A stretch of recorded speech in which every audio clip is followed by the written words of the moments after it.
Hey, Reviews and Dunn. Who's giving you a dose this week?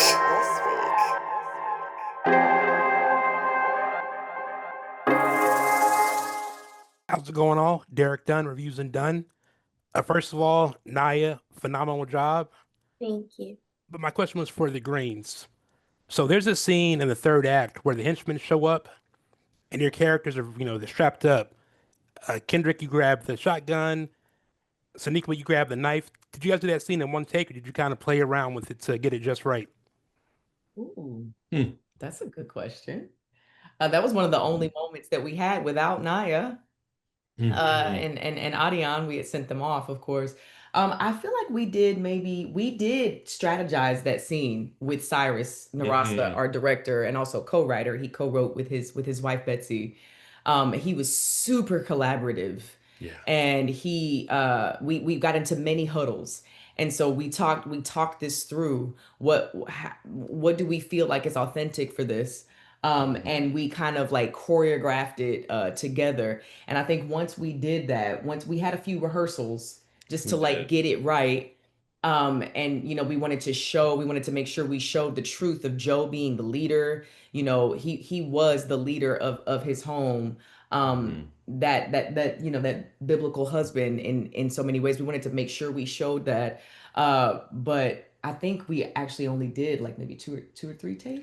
Yeah, I mean, there was a few. I mean, sometimes you got to do multiple takes because of the technical side, right? Yeah. The camera movement and figuring out where you're going. Because we were doing a lot of things on the fly. I think something that, I don't know how well known this is. I'm not even sure if I should share it, but our DP on the movie, he came in last minute because there was a last minute change because the original guy, he fell ill suddenly.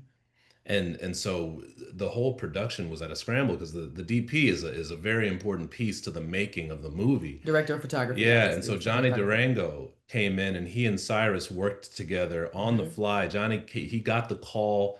He was down there the next day and he had about 2 days before we were about to go with this thing. So every day was wildly collaborative, like she said. And, it really was, speaking of community, like our little community that helped bring this story to life, really had to come together and create without much planning or preparation ahead of time because everything changed. And so in that scene, that was one of those that was very fluid and kind of, we're kind of building as we go and figuring out like, all right, where does the camera need to go? Where are the guys outside that's threatening? And how, what is Rose doing? Like, is she just standing there? Or like she's a strong woman, but she's not necessarily adept at, fighting and battle in that way. So how do we encapsulate all of that? So I don't think it was one take, but there was a lot of things, a lot of pieces, moving parts in that. Thank you. I was going Derek Dunn once again. So just another quick question for whoever wants to chime in.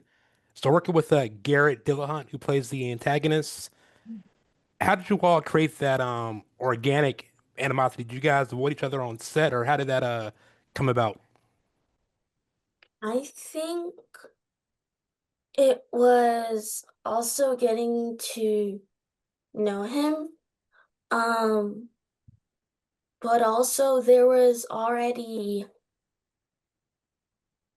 in the story, the people that you rely on, the people that you rely on are the people that you rely on. And even offset, we did talk and also strategize and also get to know each other on a personal level. But also there was still that distance. Since we weren't connected in the story, since we weren't fully connected in the story, we still had that separation, which also made it more organic when we were bumping heads. Yeah, I think there was from my end, it's the first time working with Garrett, but we're friends with his wife, Michelle Hurd. She's in the Star Trek world with us, and also a Black woman. Yeah. And so there was like a trust there already. Having didn't have two. It's like we'd met before, but didn't really know each other. but there was a trust in the material and telling the story. We didn't need, at least he and I mean, everybody works differently, and not one way is not better than the other.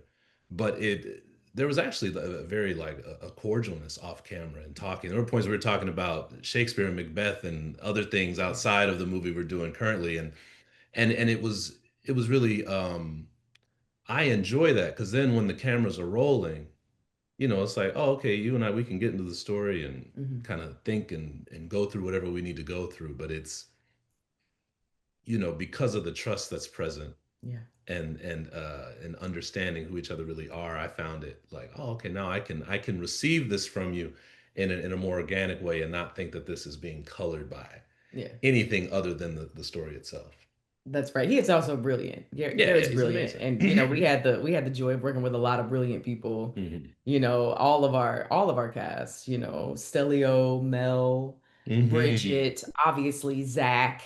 And so when you have people that are dedicated to their craft, that are excellent in their craft, that are there for the right reasons, when minds and hearts are aligned, it's you can do anything. And so it was like you said, all we had to do was dive into the imagined story, which is not imagination, but is real. But nevertheless, we had to employ our imagination, and we did it together, and it makes it so much fun. And it's funny, this material puts you in this weird position, because like she mentioned another actor, Stelio, in the movie. He has a line that he says to me, refers to me as a cagey coon. And that's obviously, I understand the heart through which he was saying it, and what that means to me as Joe in the story and everything. But then as Kenric, as the actor telling the story with Stelio, I'm also like, the way he did it, I hope this doesn't come across the wrong way, but I was excited as an artist, because I'm like, yeah, like he brought such a life to it, and it's like you felt it, and I'm like, yes, because we need to feel that as an audience. Yeah. We need to understand, like, this is hostile territory. Like, these people do not value, they will kill them in an instant, whatever it takes for them to get what they want, to try to satisfy their greed. And I'm like, yeah, that needs to be communicated as authentically as possible.